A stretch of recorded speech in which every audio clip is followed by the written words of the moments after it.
Olá, começa agora mais um Academia. No programa de hoje nós vamos falar sobre a estreita relação entre o trabalho e o comércio na globalização. E quem apresenta a dissertação para a gente é o mestre em Direito, Gustavo Meirelles. Trabalho, comércio e dignidade. Desafios e perspectivas para a atuação conjunta da OIT e da OMC.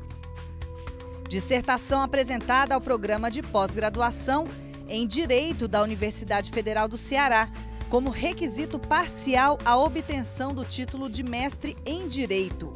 Área de concentração, Ordem Jurídica Constitucional. Orientadora, professora, doutora Tarim Cristino Frota Montalverne. E para o debate, no segundo bloco, estão aqui a doutora em Direito Inês Lopes e o também doutor em Direito Ricardo Pereira. Obrigado, professora.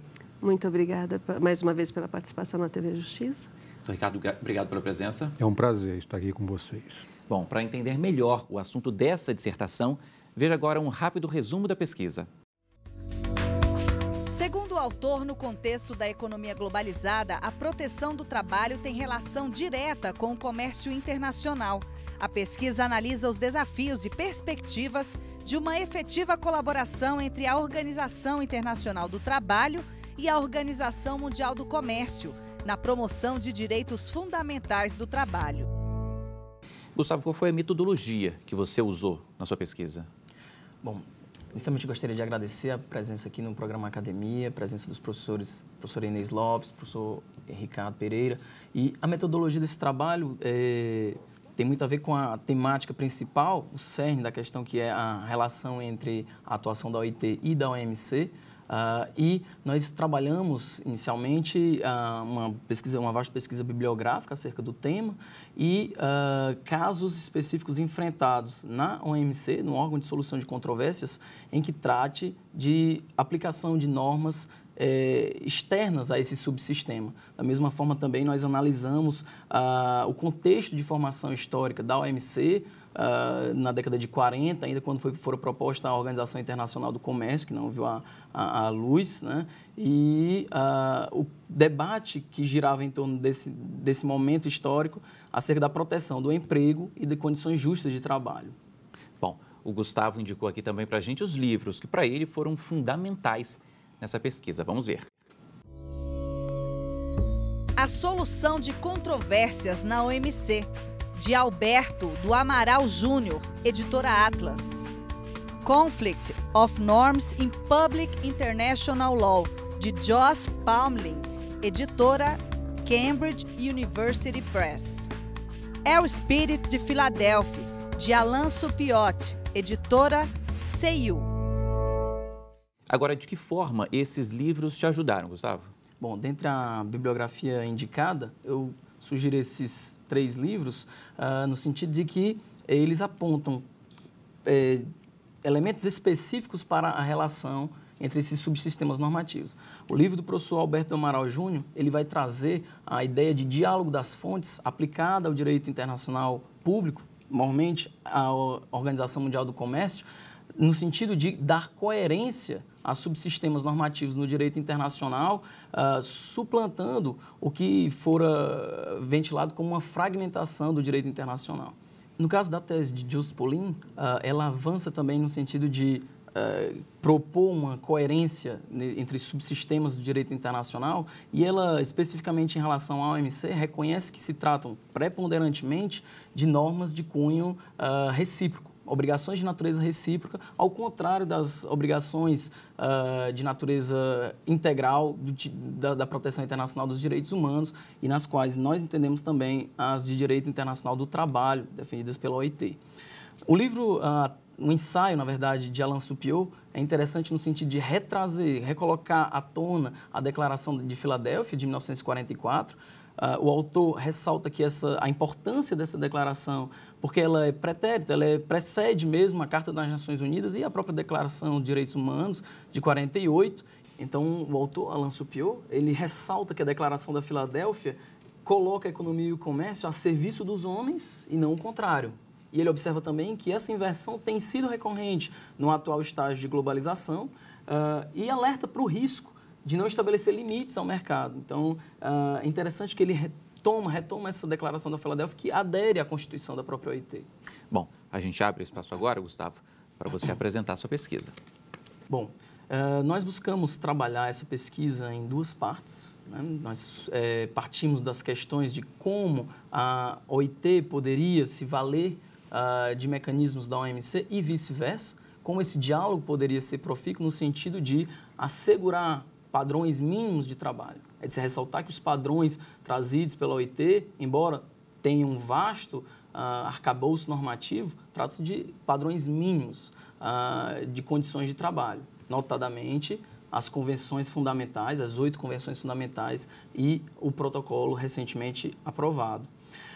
O trabalho, então, parte de uma perspectiva sociológica que o trabalho é mais do que um fator de produção. O trabalho é também um fator de construção social.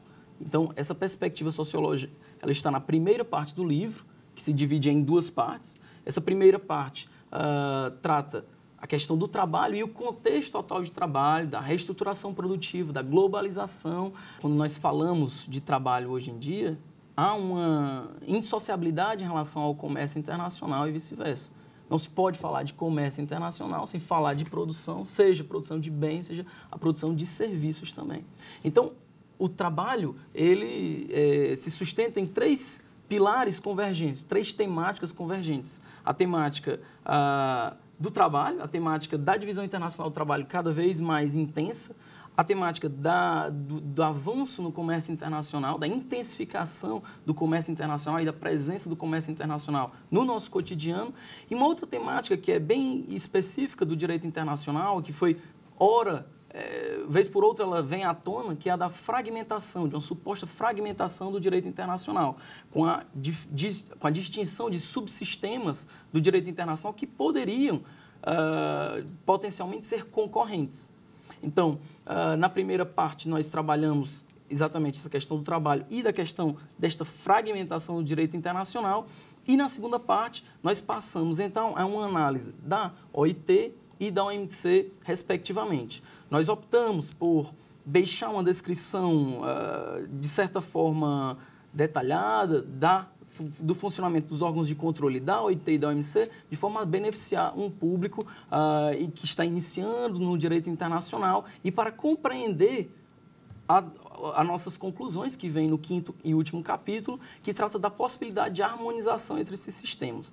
Então, a partir da análise de casos enfrentados no órgão de solução de controvérsias da OMC, nós observamos que existe uma aplicação, existe espaço e abertura para uma aplicação de normas externas ao subsistema da OMC. Esse subsistema, ele não é um sistema autorreferenciado, ele não é um sistema fechado em si mesmo, autocontido, então ele permite a participação de outras normas, como o próprio órgão de solução de controvérsias já apontara, sobretudo no famoso caso Estados Unidos e Camarões, em que houve aplicação de normas de proteção ambiental.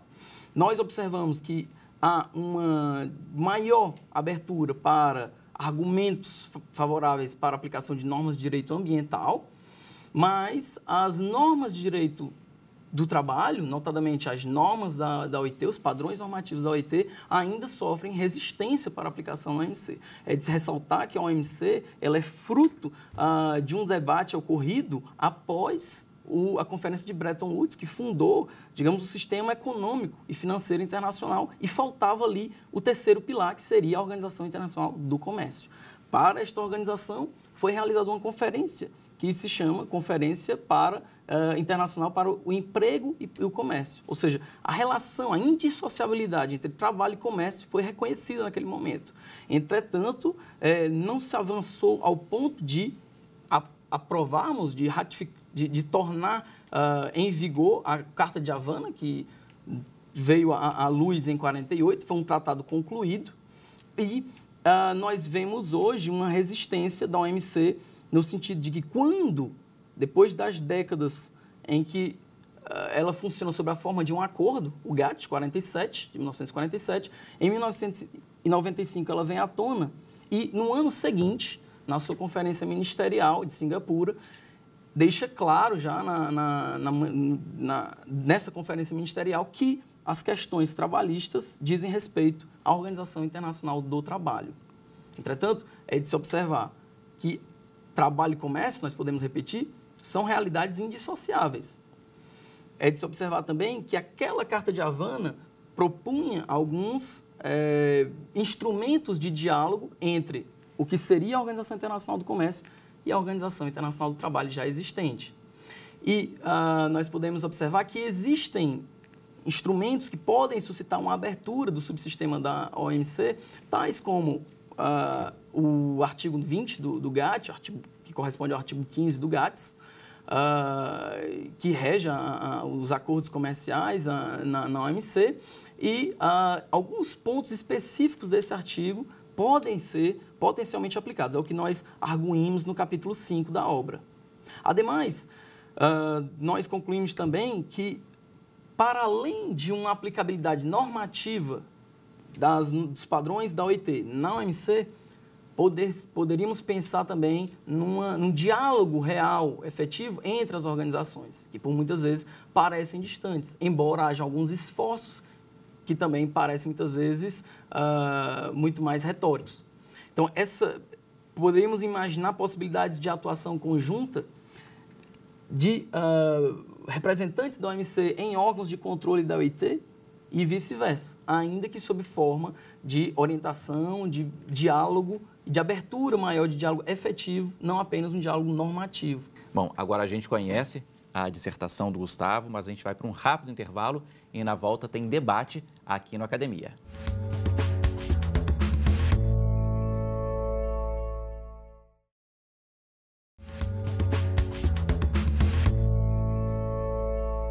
Estamos de volta agora para debater a estreita relação entre o trabalho e o comércio na globalização. Nossos convidados aqui hoje são os doutores em Direito Inês Lopes e Ricardo Pereira. Vamos começar o debate, então, pelo senhor, Ricardo?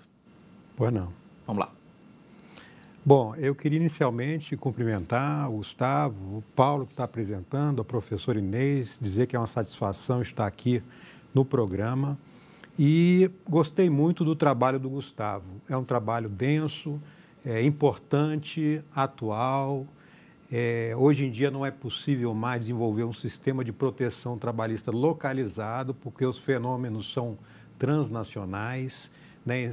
Seu trabalho vem para realmente fortalecer a questão do trabalho nesse desafio que é a prestação de serviço numa economia globalizada.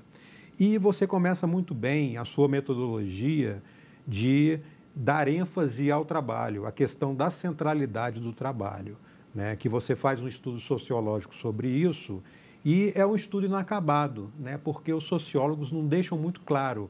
Esse trabalho, ele perdeu a centralidade, como alguns autores importantes colocam, mas centralidade em relação a quê?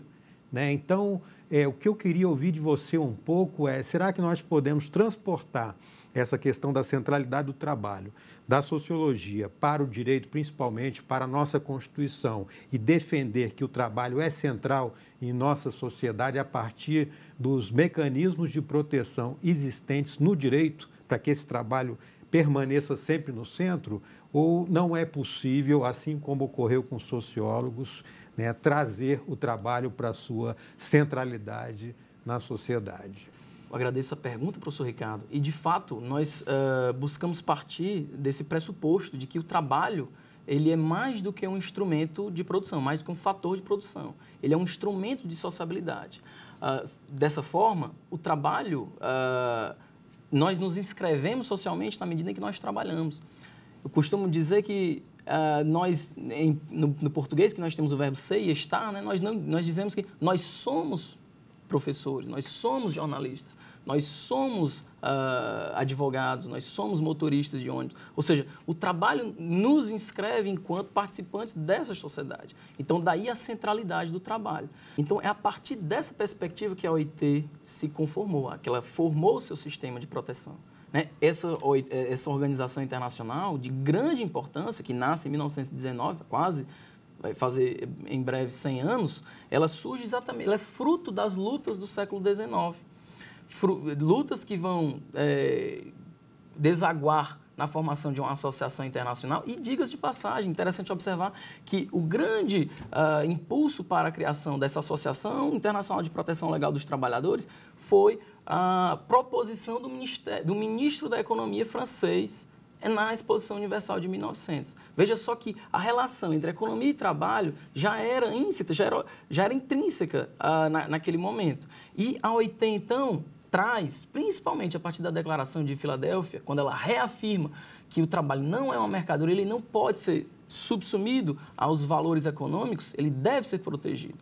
É de se observar que o direito ele vem para garantir essa centralidade, mas ele não pode também definir todos, em graus de detalhe, essa relação. Entretanto, nós temos parâmetros mínimos e é de se ressaltar. As convenções da OIT, elas trazem parâmetros mínimos, embora sejam inúmeras convenções, algumas até em desuso, mas são parâmetros mínimos. E, em consequência a esse avanço de um foco mais sobre o comércio, mais nas relações comerciais no âmbito internacional, suplantando mesmo as relações trabalhistas, a gente vai ver que a OIT muda sua postura a partir da criação da OMC. É sintomático observar que 3 anos após o surgimento da OMC, 2 anos após a recusa da OMC explícita de tratar de questões trabalhistas, como eu falei agora há pouco, com a declaração ministerial de Singapura, em 1996, a gente vai ver uma atuação da OIT, mais voltada para a consultoria, mais voltada para um aspecto sociológico e técnico na condução das suas ações do que jurídico. Então, a gente vai ver em 98 uma declaração que vem evocar princípios fundamentais de direito do trabalho. Então, ali eram 7 convenções, em 99 nós temos a 8ª convenção que vem a aderir.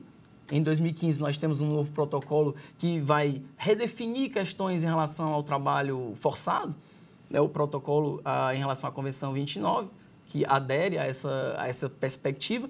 Entretanto, é uma declaração que não tem oponibilidade no direito internacional, não tem, digamos, valor jurídico oponível. Então, o avanço do ponto de vista jurídico, normativo, foi muito grande desde o princípio do século. É necessário agora nós retomarmos, e é interessante reobservarmos a Declaração de Filadélfia, de fazer com que o trabalho seja esse instrumento de construção social e não seja suplantado pelo comércio. O comércio é um instrumento para a realização do bem-estar social. Continuando então o debate, professora Inês agora. Muitíssimo obrigada mais uma vez. Parabenizo o Gustavo pelo trabalho realizado. Parabenizo também a presença do professor Ricardo e do Paulo pela participação nesse programa. Primeiramente, o seu trabalho ficou muito bom no levantamento de uma problemática que não é recente, mas ela já nasce nesse processo de internacionalização de toda a atividade econômica, e isso engloba a atividade do trabalho também. O trabalho hoje ele não pode ser visto mais sob a perspectiva local. Isso você apresenta muito bem no seu trabalho. Essa abordagem sociológica que você faz no início é profunda e traz discussões bastante interessantes, mas eu gostaria de trazer para um outro lado, que é o lado do direito internacional. E você trabalha com a ideia de quando nasce a OIT. É importante destacar que a OIT ela nasce de lutas sociais desde o século XIX, com a criação dos sindicatos, da internacionalização dos sindicatos também, que foi um fenômeno que caminha paralelamente com outros fenômenos globalizantes. E a OIT ela nasce também numa perspectiva política, que é garantir, em certo grau, direitos sociais, tendo em conta a Revolução Soviética, que trazia um novo modelo de desenvolvimento econômico, baseado ideais mais sociais, voltado mais para interesses sociais. E aí o que você observa do nascimento da OMC é que ela nasce num outro contexto político, que é o fim do conflito leste-oeste e o fim da dicotomia entre bloco capitalista e o bloco socialista. E essa diluição desse conflito leste-oeste trouxe modificações profundas nas relações entre Estados, em que esse processo, quando você tinha 2 possibilidades de desenvolvimento, passa a ser um só, porque você tem apenas o sistema socialista apenas o sistema capitalista, mas isso não quer dizer que os valores construídos no século XX possam ser mitigados. É importante que a gente analisar que a OIT ela nasce conjuntamente com a Liga das Nações. As Nações Unidas nascem após a Segunda Guerra Mundial e com as atrocidades da guerra e com os problemas que nós tivemos ao longo desde a primeira globalização do século XIX e a próxima globalização e essa que nós vivemos agora no século XXI, também no século XX e XXI, nós observamos que a primeira preocupação das Nações Unidas foi afirmar os direitos humanos. E me chama a atenção, tanto no direito interno como no direito internacional, que direitos trabalhistas são direitos fundamentais, são direitos humanos. Eles não são indissociados, tanto que fazem parte dessa noção do que são direitos humanos. Direitos humanos têm a perspectiva não só do indivíduo, mas do indivíduo enquanto ser, do indivíduo em ser meio social, e o trabalho é um deles, e a perspectiva dele no mundo globalizado em relação ao meio ambiente, em relação a desejos que não são locais, mas globais. A proteção trabalhista não é mais um problema local. A proteção do direito dos trabalhadores é uma proteção universal. E aí eu me pergunto, né, nesse seu trabalho, em que você busca fazer essa conexão de direito do trabalho e direito internacional, em que existe uma divisão internacional do trabalho, como você mesmo afirma, e essa divisão internacional do trabalho faz com que os Estados não tenham possibilidades de fazer tudo o que eles querem, porque você tem uma divisão dizendo, como no caso brasileiro, nós somos os maiores produtores de commodities, mas a gente não consegue exportar todas as commodities do modelo que nós queremos. E se quisermos industrializar essas commodities, elas também não são bem aceitas pelos demais países. E a minha pergunta, por exemplo, com relação aos países africanos, como é que eles vão poder se desenvolver se essa divisão internacional do trabalho não precisa que esse processo de industrialização chegue a eles? E existe, nesse sentido, uma concorrência entre os Estados no comércio global. Se existe uma concorrência nos Estados no comércio global, será que 1996 em Singapura não foi justamente para dizer, porque essa foi uma perspectiva, como você mesmo coloca no seu trabalho, e isso é descrito por vários autores, se os baixos salários são uma vantagem comparativa para promover o comércio internacional, em outras palavras, uma empresa estrangeira não viria para o Brasil com uma mão de obra mais barata se esse salário é igual ao seu país sede. Então, infelizmente, os salários ainda têm essa vantagem. Como, nesses conflitos de interesses do trabalhador, dos Estados e daqueles que operacionalizam o comércio internacional, eles podem conjuntamente agir para promover um trabalho digno como você defende? Muito obrigado pela pergunta, professora Inês. Ela nos ajuda a refletir acerca das temáticas que estão colocadas aí nas reflexões do livro, né? De fato, a gente observa uma certa, nós podemos até imaginar uma certa impotência do direito. Agora há pouco nós estamos falando como o direito pode, digamos assim, impor essas normas, que sejam normas mínimas, mas como ele poderia impor? Nós poderíamos pensar da mesma forma em relação à atuação da OMC. De certa forma, nós podemos observar que a OIT tem buscado, como eu falei agora há pouco, muito mais convencer os Estados-membros das vantagens, inclusive vantagens comparativas, se nós usarmos assim, de adotar medidas protetivas. A OIT, como você mesmo colocou, surge exatamente na tentativa de harmonizar ordenamentos jurídicos distintos, ordenamentos mais benéficos aos trabalhadores ou menos benéficos. Quando a Alemanha, de Bismarck, adota parâmetros protetivos, pela primeira vez uma organização de seguridade social bem amarrada, no final do século XIX, nós observamos que os países da Europa, os países com que ela comerciava, reagiram no sentido de dizer... Quer dizer, a Alemanha reagiu no sentido de dizer, eu tenho um parâmetro que faz minha mão de obra ser cara, eu quero que vocês também adotem parâmetros mais elevados. Não era tanto pelos trabalhadores franceses, italianos, ingleses e americanos, mas também para proteger o seu mercado, ou seja, fazendo com que o produto dela também tivesse uma vantagem.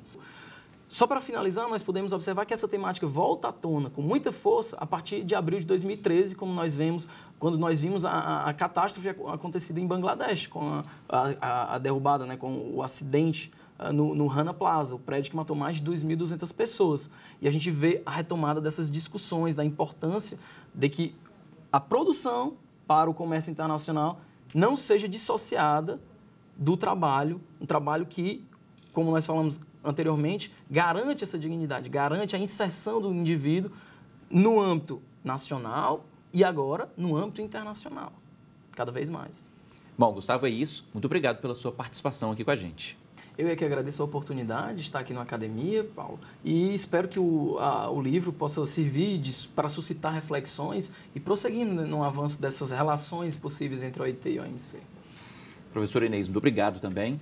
Muito obrigada, Paulo. Parabenizo mais uma vez o Gustavo pelo brilhante trabalho e agradeço mais uma vez a participação aqui na TV Justiça. Professor Ricardo, também muito obrigado, senhor. Eu também agradeço. Foi uma satisfação muito grande estar aqui hoje discutindo o trabalho do Gustavo. Bom, se você também tem interesse em apresentar sua tese ou dissertação aqui no programa, mande um e-mail para a gente, academia@stf.jus.br.